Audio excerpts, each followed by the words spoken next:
தகடு தகடுன்னு ஒரு டைட்டில், நானும் கூட தகடு தகடுன்னு டைட்டில் வச்சுட்டு கூப்பிட்டங்காட்டி ஏதோ நம்ம ஸ்டைல் ஏதோ ஒரு நக்கல் படம், லொள்ளு படம், கிண்டலான படம் போல இருக்கு இந்த கேரக்டர், அதனால தகடு தகடுன்னு டைட்டில் வச்சிருக்காங்கன்னு நினைச்சேன்.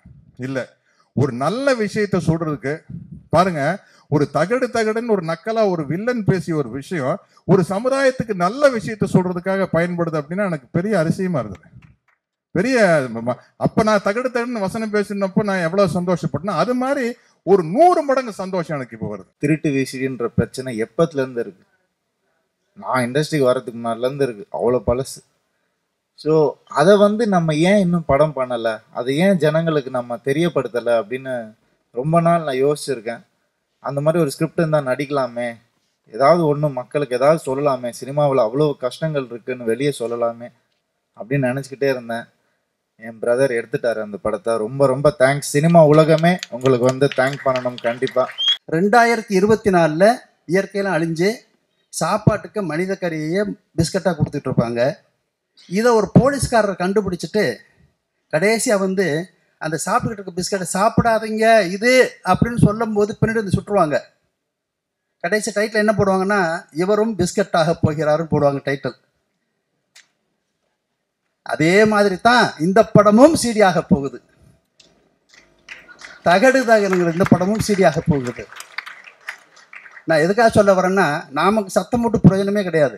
நமக்கு இந்த தமிழ்நாடு கவர்மெண்ட்டும் டெல்லி அரசாங்கமும் மிகுந்த முயற்சி பண்ணி நம்ம சினிமாவை அழிச்சிக்கிட்டு இருக்கவங்கள நிச்சயமாக அவங்க தடுக்கணும்னு வேண்டிக்கிட்டு இந்த படம் வெற்றி அடைய வாழ்த்துக்களை கூறி விடைபெறுகிறேன். நன்றி. உங்கள் நிலத்தில் ஒருத்தன் பட்டா போட்டானா நீங்கள் சும்மா இருப்பீங்களா? போலீஸ் போக மாட்டீங்க, வயிற்றுல அடிச்சுக்க மாட்டீங்க, ஆள் வச்சவனை அடிக்க மாட்டீங்க, கோர்ட்டுக்கு போக மாட்டீங்க. அப்படி முடியாது. எடிட்டர் மோகன் சார் சொன்னார், ஒரு இங்கிலீஷ் படத்தை உதாரணம் சொல்லி இந்த படமும் அப்படி சீடியாக தான் வரப்போனாரு. இல்லை சார், இந்த நீஸ்வாத மக்களுடைய எண்ணம் நம்ம சினிமா இருக்கிற ஒவ்வொருத்தருக்கும் இருந்தால் சீடிங்கிறது திட்டு சீடிங்கிறது வராது சார். சீடியை ஒழிச்சிட முடியும். தயவுசெய்து மேடையில் சும்மா வீராவேசமா டயலாக் பேசவே பேசாதீங்க. அதை ஒழிக்கணும்னா இந்த தயாரிப்பாளர்களுள்ள ஒற்றுமை வரணும். வராது. பாலிடிக்ஸ் வெளியில இருக்கலாம், சினிமாவுக்குள்ளே பாலிடிக்ஸ் எப்படி வரும்? கர்நாடகாவில் ஏன் திருட்டி விசிடி வரலாம்? அங்கேயும் விஞ்ஞான முன்னேற்றம் தானே.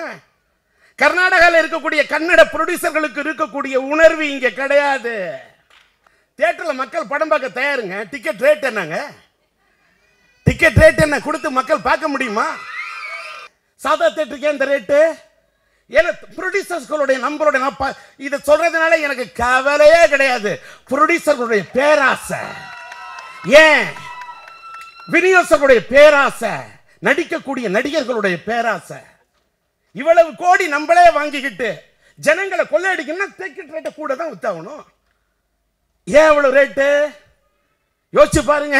ஒரு ஏவிஎம் ராஜேஸ்வரி தியேட்டர்ல 50 ரூபாய் டிக்கெட்டு, எவ்வளவு கிரௌடு போய் பாருங்க. அம்மா உணவகம் திறக்கப்பட்ட இந்த நாட்டில், அம்மா பேர்ல தண்ணீர் கிடைக்கக்கூடிய குறைந்த விலையில் மலிவு விலையில் கிடைக்கக்கூடிய இந்த நாட்டில் திரையரங்குகளின் டிக்கெட் மட்டும் ஏன் சார் இவ்வளவு விற்கப்பட வேண்டும்? என்னோட கேள்வி, tomorrow whether you are going to print it or not, whether you are going to telecast it or not, that is immaterial. I am not bothered about it, but it's my duty to record this matter here because this picture's title itself about the video piracy. நாசுக்கும் டிப்ளமசியும் ஒரு வகையில பார்த்தா அது ஒரு cunningness தான். கன்னிங்னஸ்னா என்ன? அதுல உண்மை கிடையாது, பொய்யும் உண்மையும் கலப்படமான ஒரு இடம். அது கொஞ்சம் கூட இல்லாத ஒரு அருமையான மனிதர், வெள்ளை உள்ளம் கொண்ட ஒரு நல்ல மனிதர் டிஆர் சார். புரட்சி தலைவருடைய பாட்டு தான், திருடராய் பார்த்து திருந்தாவிட்டால் திருட்டை ஒழிக்க முடியாது அப்படின்ட்டு. ஆனா அதுக்காக அப்படியே விட்டுற முடியாதுங்க. அதே தலைவர் தான் உடைப்பதை உடைத்து வளைப்பதை வளர்த்தால் உலகம் உருப்படியாகும் நாரோடி மண்ணிலே ஒரு பாட்டு பாடியிருக்காரு. அது மாதிரி சட்டம் போட்டு தடுத்து தான் ஆகணும், வேற வழி இல்லை. அவ்வளவு ஒரு கொடூரமான இது பொதுமக்களுடைய சப்போர்ட்டோட நடக்கிற ஒரே கிரைம் இதுதான், ஒரே கிரைம் தான். இப்போ நம்ம குடியிருக்கிற பகுதியில் ஒரு அப்பார்ட்மெண்ட்ல குடியிருக்கிறோம். அங்க யாராச்சும் கள்ளச்சாராயம் காய்ச்சினா போலீஸ் ஸ்டேஷன் சொல்லிடுவோம். யாராச்சும் ஒரு கொலைகார ஒளிஞ்சிருந்தா போலீஸ் ஸ்டேஷன்ல சொல்லிடுவோம். அங்க ஏதாவது ஒரு பாலியல் தவறுகள் விபச்சாரம் நடக்குதுன்னா போலீஸ் ஸ்டேஷன்ல சொல்லுவோம். ஆனால் இந்த திருட்டு விசிடி விஷயத்தை யாருமே சொல்ல மாட்டாங்க. ஏன்னா இதுல எல்லாருமே இன்வால்வ்டு. அதுதான் இந்த திருட்டு தொழிலுக்கிற மிகப்பெரிய சிக்கல். எப்படின்னா இதை காட்டி கொடுப்பதற்கு ஆட்கள் இல்லை. இந்த ஐடியா சரி, ஐடியா இப்போ எப்படி ப்ரொஜெக்ட் பண்ண போறீங்க, எப்படி ப்ரொஜெக்ட் பண்ண போறாங்க, படத்தில் நான் கதையை கேட்டுக்கல. கதையை கேட்டுட்டா என்னுடைய இன்ஃப்ளூயன்ஸ் வந்துடும். நான் ஏதாவது இது சரியில்லை சார்னு சொன்னது மற்றவங்களுக்கு பிடிக்கும். அதனால் நான் அவரை இன்ஃப்ளூயன்ஸ் பண்ணவே இல்லை. இந்த மாதிரி ஒரு சிடி 30 ரூபான்னு டைட்டில் சொன்னார். அந்த டைட்டில் சொல்லுவார், டைட்டில் ரொம்ப நல்லா இருக்கு, பட் அந்த idea is very good, but அதை நல்ல முறையில் பண்ணிங்க அப்படின்னு சொன்னேன். பாபிஜி தான் எழுத போகிறாரு.